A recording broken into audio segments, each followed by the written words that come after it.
안녕하세요. 역사 돋보기입니다. 1861년 기존의 사르데냐 왕국은 이탈리아 통일왕국을 수립하며 바야흐로 이탈리아의 통일을 이루어냈고 1866년 베네치아 중심의 베네토 지방을 병합하고 1871년 로마를 점령하여 교황령을 부정하며 로마로 수도를 이전하였습니다. 당시 교황 비오 9세는 이를 인정하지 않고 로마 내 바티칸 안에 머무르며 교황의 순환이라 규정했고 교황사에서는 이 시기를 바티칸 유수라고 표현할 정도입니다. 하지만 통일왕국으로 이탈리아 왕국은 이탈리아 반도 전체를 제대로 관리하지 못했습니다. 지역 빈부격차, 급격한 도시화로 인한 도시 문제, 공중보건과 위생 문제, 열악한 노동자 문제, 교육 정책의 불균형, 여전히 공화정을 원하는 혁명 자유주의자들 등등 내부적 문제가 골무고 있었죠. 이런 상황에서 이탈리아는 내부적 사회 경제적 문제를 해외 식민지를 통해 해결해 보겠다며 아프리카로 진출합니다. 1896년엔 호기롭게 에티오피아를 침공했다가 에티오피아 사람들과 싸워서 집니다. 아도와 전투의 패배로 이탈리아 왕국은 서구 열강 중 유일하게 아프리카에서 본토군에게 패배한 국가가 되었죠. 1911년엔 북아프리카 리비아를 공격하는데 이번에는 성공합니다. 당시 리비아는 오스만 투르크 지배를 받고 있었는데 오스만 투르크 세력을 내쫓고 리비아를 식민지로 삼죠. 그러나 실질적 지배는 쉽지 않아 이탈리아는 이후 수십 년 동안 게릴라 저항을 진압하는데 시달렸죠. 어쨌든 리비아를 식민화한 이탈리아는 리비아 옆에 있는 튀니지까지 노립니다. 그런데 이 튀니지는 프랑스의 식민지였거든요. 이러니 튀니지를 두고 프랑스와 이탈리아가 경쟁하기 시작했고 아직 이탈리아는 프랑스를 상대하기 버거웠던 만큼 이탈리아는 프랑스와 사이가 좋지 않은 독일과 동맹을 맺죠. 여기에 오스트리아까지 붙으면서 독일, 이탈리아, 오스트리아가 삼국 동맹을 맺었고 영국, 프랑스, 러시아가 삼국 협상을 체결합니다. 이렇게 삼국 협상대, 삼국 동맹의 구도가 만들어졌고 1차 세계대전이 터지자 당연히 이탈리아는 독일, 오스트리아와 함께 동맹국의 일원으로 참전하죠. 1차 세계대전 초기 이탈리아는 거의 아무것도 하지 않았습니다. 독일, 오스트리아 입장에선 정말 필요가 없는 존재였죠. 식민지 쟁탈권 분쟁으로 프랑스와 사이가 멀어진 이탈리아가 독일과 가깝게 지내며 동맹국의 일원으로 참가를 한 건 맞으나 여태 이탈리아의 역사를 보셨다시피 이탈리아와 오스트리아 사이가 그렇게 썩 좋진 못했습니다. 이탈리아의 통일전쟁 자체가 오스트리아와의 싸움이었으니 말이죠. 이탈리아 통일 이후에도 이탈리아나 오스트리아나 서로 세력을 팽창해가는 과정에서 두 국가는 발칸반도에서 또 부딪힙니다. 발칸반도가 그리스가 달려있는 그 반도거든요. 이탈리아 반도와 발칸반도 사이의 바다 아드리아해가 이탈리아에겐 대단히 중요했고 이때 이탈리아에서는 민족주의 붐이 한창이었는데 아드리아해가 옛날 베네치아 공화국에 꽉 쥐고 엄청난 경제 성장을 가능하게 해준 바다였거든요. 그래서 1차 세계대전 초기에는 이탈리아가 막 열심히 싸우지는 않았습니다. 그리고 독일도 서부전선에서는 참호전에서 막히고 러시아도 독일 쪽으로 침공해오면서 독일이 이렇다 할 성과를 내지 못하자 라인을 잘 타야겠다는 여론이 팽배해지면서 결국 1915년 4월 영국의 런던에서 영국, 프랑스, 러시아 그리고 이탈리아의 대표들이 몰래 만나 밀약을 체결합니다. 이탈리아가 협상국 편에 서서 오스트리아와 싸워주는 조건으로 전쟁이 끝나면 전쟁 배상금 일부를 이탈리아도 받고 아드리아해 영유권을 위해 이 발칸반도의 서쪽 해안, 달마티아 해안의 주요 섬들을 전부 가질 수 있도록 말이죠. 그리고 1915년 5월 이탈리아는 오스트리아에 선전포고를 하면서 동맹국을 배신합니다. 이탈리아에서 알프스 산맥 넘어서 북동부로 가면은 바로 오스트리아가 나옵니다. 그리고 오늘날의 슬로베니아도 나오는데 이 슬로베니아를 이탈리아가 연결하면은 더 동쪽의 러시아군과 또 세르비아군과도 연결되어서 오스트리아를 동시다발적으로 압박할 수가 있습니다. 1915년 5월 말 이탈리아군은 슬로베니아를 향해 출병했습니다. 오스트리아 입장에서도 이탈리아군이 러시아군과 세르비아군과 합류하면 골치가 아프기 때문에 이탈리아의 슬로베니아 입성을 막아야 했죠. 이탈리아와 슬로베니아 국경지대 사이에 이손초강이라는 강이 있습니다. 이탈리아는 이 강을 넘어야 슬로베니아로 들어갈 수가 있는데 오스트리아군도 이손초강에 도착을 해서 이탈리아의 도강을 막으려고 했죠. 1915년 6월부터 이탈리아군과 오스트리아군이 이손초강을 대치하며 전투가 시작됐고 이 이손초 전투는 3년 후 전쟁이 끝나기까지 무려 12차례나 전투를 벌입니다. 그래서 1차 세계대전에서 이탈리아 오스트리아 전선은 쉽게 이손초 전투 하나로 요약이 가능합니다. 참고로 미국의 소설가 해밍웨이가 이 의용군으로 이탈리아 야전 병원에서 근무를 했는데 이때 이손초 전투에 참혹한 참상을 보고 나중에 쓴 소설이 무기여 자리꺼라입니다. 결국 이탈리아가 집니다. 그러니까 따지고 보면 이탈리아는 이 노선을 갈아타고도 딱히 도움이 되었던 건 아니죠. 그래도 1918년 1차 세계대전은 영국, 프랑스, 러시아 그리고 뒤늦게 합류한 미국까지 협상국의 승리로 끝나고 동맹국이 패배했습니다. 이탈리아는 노선을 갈아탄 덕에 승전국의 일원이 될 수 있었죠. 무임승차도 뭐 이런 무임승차가 없습니다. 하지만 전후 승전국이었음에도 이탈리아는 원하던 결과를 얻지 못했습니다. 독일이 전쟁 배상금 지불을 나몰라라 하자 이탈리아도 배상금을 얻지 못했고요. 1919년 생제르맹 조약으로 이탈리아 이탈리아는 현재 스위스와 오스트리아 사이에 있는 티롤 지역, 그 밑 알프스 산맥에 해당하는 트렌티노 지역, 이탈리아의 북동쪽 끝 트리에스테 지역, 그 바로 밑 반도 지역인 이스트라 반도를 얻어갔고 1920년 라파요 조약으로 이 자라 지역을 포함해 발칸반도의 서해안 도시들 일부를 얻어가긴 했지만 이는 1차 세계대전 도중 런던에서 맺은 조약에서 협상국들이 약속했던 영토의 절반도 안 되는 지역이었습니다. 이탈리아 왕국 입장에서 이 성과는 매우 적었던 거죠. 거기다가 전시체제로 인해 많은 산업들이 박살이 난 상황에서 1차 세계대전 직후 이탈리아의 경제는 폭삭 주저앉고 말았습니다. 엄청난 실업률을 감당하지 못했죠. 경제가 붕괴되며 이탈리아에서는 사회주의가 일파만파 퍼집니다. 사회주의자들은 사회주의적 경제 정책과 복지 정책을 부르짖는데 이때 등장한 게 무솔리니였습니다.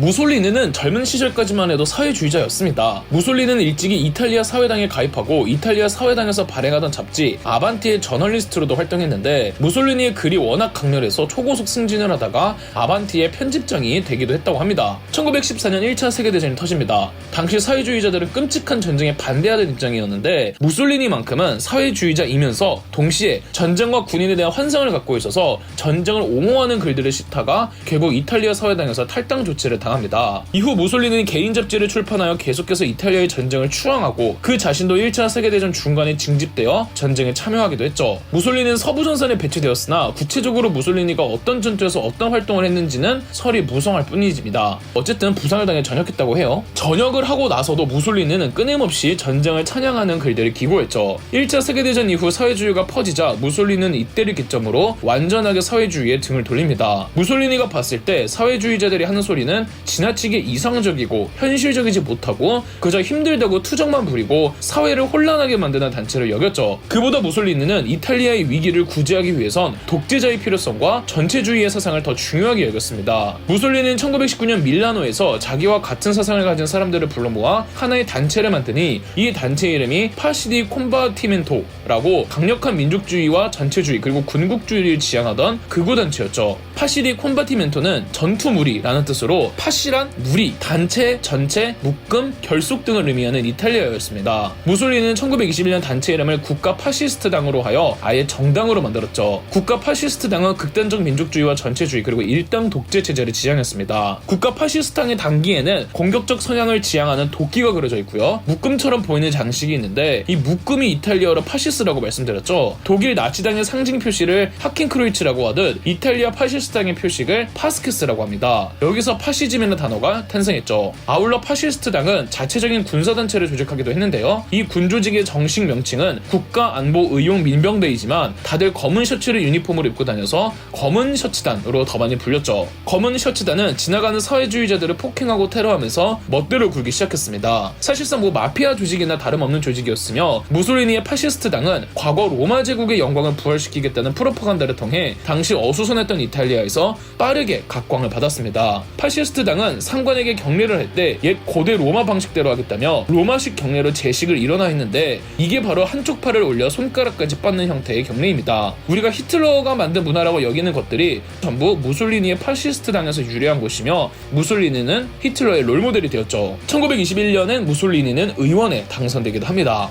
무솔리니는 현 의회가 제대로 기능을 못하고 있으며 특히 총리였던 루이지 파크타가 무능하여 이탈리아가 무너지고 있다며 총리 루이지 파크타를 맹비난했습니다. 하지만 당시 입헌군주인 이탈리아는 어디까지나 의회 민주주의를 지향했기 때문에 정상적인 방식으로는 정권을 잡기는 어렵다고 판단한 무솔리니는 쿠데타를 일으키기로 합니다. 1922년 무솔리니는 약 1만 6천 명의 검은 셔츠단에게 로마로 진군하여 정권을 탈취하자며 쿠데타를 감행하니 이 사건이 로마 진군입니다. 그런데 이때 무솔리니도 쿠데타 성공의 확신이 없어서 지는 치사하게 밀라노에 머무르면서 쿠데타 실패하면 도망갈 각을 보고 있었습니다. 의회에서는 당시 이탈리아 국왕이었던 비토리오 에마누엘레 3세에게 계엄 선포 후 군 동원을 요청했습니다. 그런데 비토리오 에마누엘레 3세가 계엄 선포와 군 동원 지시를 거부했습니다. 비토리오 에마누엘레 3세 국왕도 역시 현 의회가 무능하다고 여겼으며 오히려 파시스트당의 민족주의에 더 동의하고 있었죠. 결국 기존의 총리였던 루이지 파크타는 해임됐고 비토리오 에마누엘레 3세 국왕은 무솔리니를 이탈리아 왕국의 총리로 임명했습니다. 그제서야 무솔리니는 로마로 들어와서 비토리오 에마누엘레 3세를 아련한 뒤 총리가 되었고 파시스트당은 이탈리아를 장악할 수가 있었죠. 무솔리니 무솔리니는 자신의 독재 권력을 만들고자 일두체라는 새로운 직함을 만들어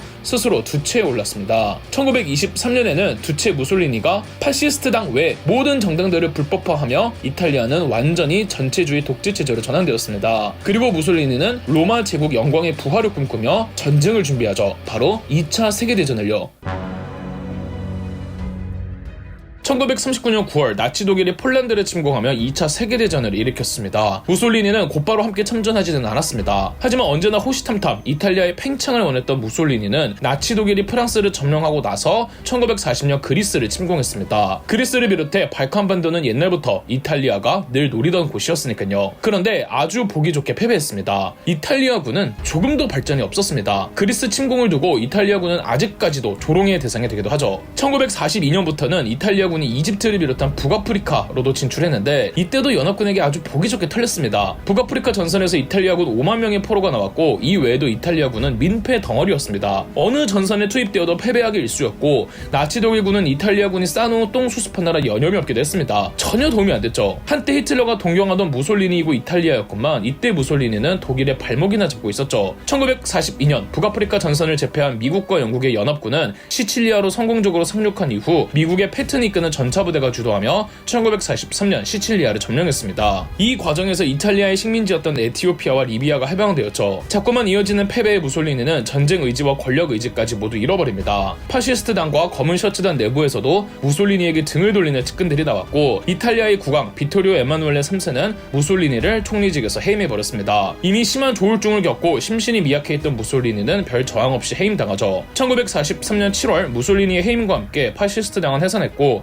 후임 총리는 1943년 9월 연합군에 항복했으며 그해 12월 검은 셔츠단을 해산시킵니다. 하지만 이탈리아 내부에는 나치 독일군이 굉장히 많이 있었고 이탈리아군은 연합군과 함께 나치 독일군과 싸우기로 합니다. 1944년부터 연합군은 안치오 상륙작전, 몬테카시노 전투를 승리하며 1944년 6월 로마를 해방하죠. 아니 근데 이탈리아군은 왜 이렇게 싸움을 못했을까요? 이탈리아 통일전쟁 때부터 외국의 도움 없으면 뭐 하지도 못하고 유럽 국가들 중 유일하게 아프리카군과 싸워진 적이 있고 1, 2차 세계대전 때 늘 민폐 덩어리였습니다. 이탈리아군이 형편없던 이유에는 구조적, 정치적, 산업적 요인이 복합적으로 작용했습니다. 1861년 통일 이후에도 북부와 남부의 경제 격차는 극심했고 국방체계가 통합되지 못한 채 지역주의가 군대 내에서도 뿌리 깊게 남아있었습니다. 북부의 장교들은 남부 출신 병사들을 신뢰하지 않았고 징병된 농민들은 전쟁의 목적을 이해하지 못했죠. 또한 이탈리아는 산업 기반이 매우 취약한 국가였습니다. 영국, 프랑스, 독일에 비해 철강, 석탄, 기계 산업이 뒤처졌고 이는 곧 무기 생산력 부족으로 이어졌고요. 1차 세계대전 당시에도 포병과 탄약이 턱없이 부족해 전선 유지가 어려웠고 군수물자는 수입에 의존했습니다. 지휘체계의 경직성도 큰 문제였습니다. 장교들은 귀족 출신이 많았고 현실보다 명예를 중시하는 전근대적 사고가 팽배했습니다. 1차 세계대전 당시 이손초강 전투 때 무능한 지휘관 카도르나의 탓이 컸다는 게 대부분의 군사사가들의 평가입니다. 그는 병사들을 소모품처럼 취급하며 기계적인 돌격만 반복했거든요. 무솔리니 시기에도 사정은 나아지질 않았습니다. 파시스트 체제는 선전에는 뛰어났지만 실질적인 군사개혁은 실패했어요. 군사력은 과시용 행진과 미사일 구호에 집중했고 무기는 낡았으며 훈련도 부족했죠. 1935년 에티오피아 침공은 근대적 무기와 독가스를 써서 간신히 이기긴 했지만 그조차도 물자 부족으로 지연된 전쟁이었습니다. 2차 세계대전 때 이탈리아의 그리스 침공은 이러한 허점을 여실히 드러냈습니다. 군수 계획이 전무했고 병참선은 엉망이었으며 장비는 겨울 산악전에 전혀 먹진 않았죠. 전문가들은 이탈리아군의 최대 적은 그리스군이 아니라 자신들의 지휘부였다고 평가할 정도입니다. 결국 이탈리아군의 약세는 국가 통합의 미완성, 산업력 부족, 낡은 군사문화, 파시즘의 허세, 전략적 일관성 부재가 뒤엉킨 결과였습니다. 역사학자 존 구치는 이를 두고 이탈리아는 유럽 열강 중 유일하게 전쟁보다 전쟁의 상징을 더 신봉한 나라였다고 분석합니다. 즉 싸움의 기술이 아니라 싸움의 이미지에 집착했던 나라였던 셈이죠. 그렇다면 해임된 이후 무솔리니는 어떻게 되었을까요? 무솔리니는 이탈리아 중부 아펜니노 산맥에서 가장 높은 봉우리가 있다는 그란사소에 있는 한 호텔에 유폐되었습니다. 거기서 무솔리니는 술과 마약에 쩌들어 살았는데 1943년 9월 히틀러는 SS 친위대 공수부대를 투입해 무솔리니를 빼내온 뒤 독일로 데려왔습니다. 히틀러는 무솔리니와 만나 정신 차리라며 아직 싸움 안 끝났다고 이탈리아를 되찾아야 하지 않겠냐며 히틀러 지원하에 무솔리니는 나치 독일군과 함께 이탈리아 북부로 진입합니다. 이탈리아 북부 밀라노 근교 도시에 살로에 거점을 두고 무솔리니는 이탈리아 사회공화국을 세웠습니다. 나치 독일의 괴뢰국에 불과했습니다. 무솔리니가 한 거라고는 자기에게 대들었던 파시스트 당내 측근 세력들을 일망타진하는 게 전부였죠. 이 과정에서 무솔리니는 자신의 사위도 죽였습니다. 1945년 4월 연합군이 밀라노 코앞까지 들이닥쳤을 때 무솔리니는 연인이었던 클라라 페타치와 함께 살루에서 나와 독일군 군복을 입고 스위스로 탈출합니다. 다만 스위스는 가보지도 못한 채 공산주의자 게릴라들의 검문에 걸려 체포되었고 무솔리니는 밀라노로 압송되었죠. 무솔리니에 대해 불만감이 어마어마하게 많던 이탈리아인들은 무솔리니를 기관총으로 총살했고 이탈리아인들은 무솔리니의 시체를 주유소 지붕 기둥에다가 거꾸로 매달았습니다. 무솔리니의 시체는 걸레짝이 되어 참혹한 최후를 맞이했죠. 그리고 2차 세계대전 이후 이탈리아는 또 새로운 국면의 역사를 만들어내야만 했습니다. 2차 세계대전에서 이탈리아는 무솔리니의 몰락과 함께 패전국이 되었습니다. 막판에 가서 무솔리니를 해임했던 이탈리아 왕국의 국왕 비토리오 엠마누엘레 3세였지만 무솔리니를 총리에 앉힌 것도 그였기 때문에 비토리오 엠마누엘레 3세 국왕 또한 전쟁에 대한 책임에서 자유로울 수는 없었습니다. 워낙 민심이 나빴기에 비토리오 엠마누엘레 3세는 아들 움베르토 2세에게 양위하고 본인은 이집트로 망명을 갔습니다. 그렇게 움베르토 2세가 즉위했지만 이탈리아 내부에서는 국왕 자체에 대한 회의적인 여론과 공화정 정부에 대한 갈망이 만연했습니다. 위기의식을 느낀 움베르토 2세는 군주제 유지에 대해 전국을 돌며 설파하고 다녔지만 이미 공화정 정부를 원하는 이탈리아의 민심과 대세를 거스를 수는 없었습니다. 물론 왕당파도 있긴 했습니다. 결국 이탈리아 의회는 이탈리아 체제 전환권을 두고 국민투표를 시행하기로 합니다. 1946년 6월 2일 국민투표가 실시되었고 54%의 득표율로 정말 근소한 차이로 공화정 찬성에 승리했습니다. 당시 개표 여부를 지역적으로 보면 이탈리아의 남북 격차가 얼마나 컸는지 여실히 확인할 수가 있는데요. 100%는 아니지만 중북부 상당수는 공화정을 원하고 남부는 대부분 왕정 유지에 투표했죠. 어쨌든 공화정의 채택에 따라 1946년 6월 10일 움베르토 2세는 퇴위하면서 이탈리아 왕국은 종말을 고했고 오늘날의 이탈리아 정부인 이탈리아 공화국에 수립되었습니다. 이탈리아 통일 당시 그토록 공화정을 원했던 이탈리아 통일 3걸 중 한 명이었던 주세페 마치니는 이탈리아 왕국에 수립됐을 때 반쪽짜리 통일이라면 안타까워하다가 죽었는데 끝내 공화정 정부가 들어선 거죠. 이후 재헌의회가 소집되어 새로운 민주헌법을 제정했고 1948년 1월 1일부터 공화국 헌법이 발효되었습니다. 새 헌법은 군주의 권한을 완전히 폐지하고 국민 주권과 사회적 권리를 명시한 파시즘의 잔재를 청산한 현대 이탈리아의 정치 체제가 시작되었죠. 2차 세계대전 이후 이탈리아 국토의 변화도 있었습니다. 아무래도 패전국이니 감수해야겠죠. 우선 1차 세계대전 이후 가져왔던 이스트리아 반도와 다라 지역을 포함해 발칸반도의 서해안 도시들을 전부 유고슬라비아에게 넘겨주어야만 했고 역시 1차 세계대전 이후 얻은 티롤 지역과 트리에스테 지역은 각각 일부 지역을 오스트리아와 유고슬라비아에게 넘겨주어야만 했죠. 이렇게 오늘날 이탈리아 국토가 확정됐습니다. 트리에스테 지역은 국가가 자주 바뀌다 보니 주민들 구성도 다양해지고 주민들 간의 갈등도 심각해졌습니다. 사용하는 언어도 제각각이고 이러한 현상은 지금까지도 이어지고 있습니다. 이탈리아 내에서도 차별적인 시선이 심하죠. 전후 이탈리아는 사실상 폐허 상태였습니다. 산업시설의 30% 이상이 파괴되고 교통망과 항만도 마비되었죠. 물가 폭등과 식량 부족으로 국민 다수가 빈곤선 아래에 있었고 수백만 명이 실업자였습니다. 농촌은 여전히 봉건적 구조에 묶여 있었으며 남북 간 경제 격차는 오히려 더 벌어졌고요. 왕국에서 공화국으로 넘어가는 과정에서 정치적 혼란도 가중되었죠. 공산당과 사회당은 급속히 세력을 확장했고 좌우 대립이 거리와 공장에서 충돌로 번지기도 했습니다. 이러한 전후 직후 이탈리아의 상황을 알 수 있는 게 이 당시 이탈리아 영화계에서 유행한 스타일인데요. 전후 이탈리아에서 만들어진 이탈리아 영화사조를 네오리얼리즘이라고 합니다. 이탈리아의 네오리얼리즘은 주제적으로는 노동자 계급의 고통, 전쟁의 상흔, 도덕적 붕괴, 인간 존엄 등 당시 이탈리아 사회의 절망적 현실을 가감없이 다루면서 형식적으로는 세트장 대신 실제 장소에서 촬영을 하고 전문 배우보다는 일반인을 캐스팅해 현실감을 높이며 인위적인 서사나 해피엔딩을 거부하고 전후 이탈리아 민중의 고통과 연대를 진솔하게 묘사하는 영화들이 대거 나왔습니다. 가장 유명한 대표작들이 로베르토 로셀리니의 무방비도시라는 작품과 비토리오 데시카의 자전거 도둑이라는 작품입니다. 다만 미국의 마셜 플랜 지원과 내부의 복구 의지로 이탈리아가 재건되기 시작했습니다. 총리 알지데 데 가스페리는 공산당과 사회당을 연정해서 배제하고 서방 진영에 확고히 합류했습니다. 1949년에는 나토 창설 회원국이 되었고 냉전 속에서 미국의 전략적 동맹국으로 자리 잡았죠. 1950년대 초에는 가톨릭 교회의 영향력이 강했고 사회는 보수적 가치와 급속한 경제 발전이 공존했습니다. 농지개혁이 시행되어 대지주의 토지를 분배하였고 남부의 빈곤은 여전했지만 반면 북부는 빠르게 산업화되며 자동차, 철강, 섬유 산업이 성장했죠. 지속적인 친서방 외교 정책 덕에 이탈리아는 전쟁 가해국의 이미지를 벗었고 서유럽의 중심국가로 복귀했죠. 1950년대 후반부터 1960년대 초까지는 이른바 이탈리아 경제의 기적이라 불리는 고도 성장의 시대였습니다. 연평균 성장률은 6-7%에 달했고 농촌 인구가 대거 도시로 이동하며 산업 노동자가 폭증했죠. 밀라노, 토리노, 제노바 같은 북부 도시들은 이탈리아의 공장이라 불리며 번영을 누렸고요. 텔레비전, 냉장고, 자동차 같은 소비재가 보급되며 중산층이 형성되었습니다. 하지만 이런 번영은 남부의 낙후와 사회적 불평등을 더욱 부각시켰습니다. 남북 격차 문제는 국가의 만성적인 구조적 난제로 남았죠. 또한 노동자와 학생운동이 성장하며 기독교 민주당 중심의 정치체제에 균열이 생겼습니다. 1960년대 중반에는 사회당이 정부에 다시 참여하면서 이 복지정책이 확대되고 교육제도 개혁이 이루어졌습니다. 문화적으로도 60년대 이탈리아는 영화, 패션 등의 디자인에서 세계적인 수준으로 도약했죠. 1960년대 말로 갈수록 급격한 사회변화와 정치적 불안이 겹치며 긴장이 높아졌습니다. 학생 시위, 파업, 좌우 극단주의의 대립이 심화됐죠. 1946년에서 1960년대 말까지의 이탈리아는 왕정에서 민주공화국으로의 전환과 폐허에서 번영으로의 도약이라는 두 축으로 요약할 수가 있습니다. 이 시기 이탈리아는 전쟁의 상처를 치유하며 유럽 민주주의의 일원으로 자리는 잡았지만 급속한 근대화의 그늘 속에서 사회적 균열과 정치적 불안의 씨앗도 함께 자라나고 있었던 거죠.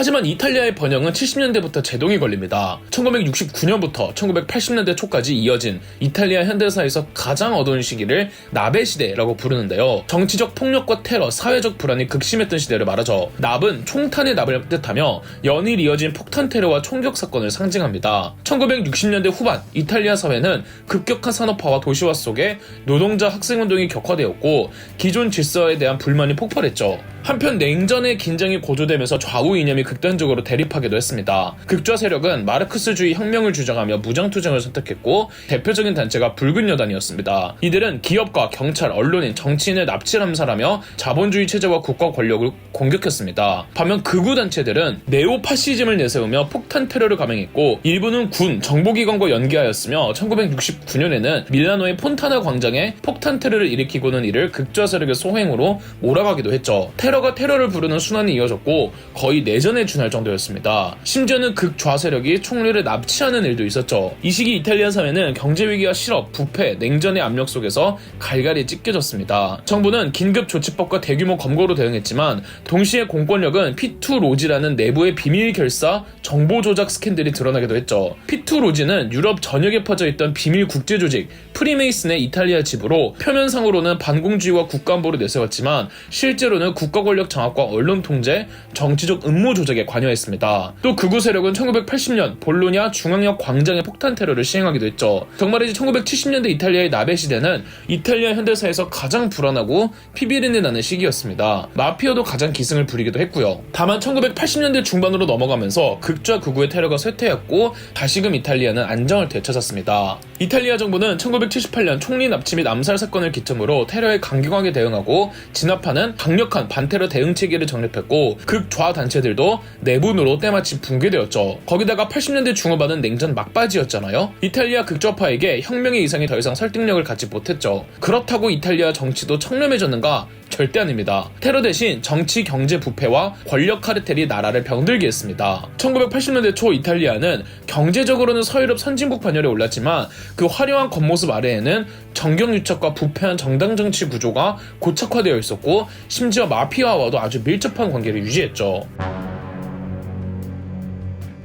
이때 등장하는 게 실비오 베를루스코니입니다. 실비오 베를루스코니는 이탈리아 정치의 부패를 비판하면서 정치의 썩은 기득권을 바꾸겠다며 1994년 포르차 이탈리아당을 창당했습니다. 그리고 1994년부터 3번이나 총리를 역임하는데 썩은 정치를 비판하던 실비오 베를루스코니는 이탈리아 부패한 정치의 상징이 됩니다. 탈세, 뇌물, 성추문 등 진짜 말도 안 될 정도의 온갖 스캔들이 터졌고 특히나 천룡과 인간의 길 포기한 여성 편력은 큰 문제가 되었으며 정치, 경제, 언론을 꽉 쥐어잡더니 결국 이탈리아를 한순간에 나락으로 떨어뜨립니다. 2000년대 이후엔 경제 침체, 인구 감소, 청년 실업이 심화됐고 이후로 이탈리아의 부패함은 이탈리아 정치의 하나의 문화로 정착될 정도였습니다. 사실 이탈리아의 부패는 전후부터 이어져 온 구조적 병폐, 복잡한 관료제, 지역주의, 비공식 인맥 중심의 사회가 이어졌기 때문이고 법보다는 연줄이 더 효력을 가지는 문화가 자리 잡았기 때문이죠. 오늘날 이탈리아는 문화적으로는 여전히 세계적이지만 정치적으로는 지속 가능 완전한 개혁을 이루지 못한 민주주의의 대표적 사례로 평가됩니다. 즉 전후에 피비린내 나는 혼란은 끝났지만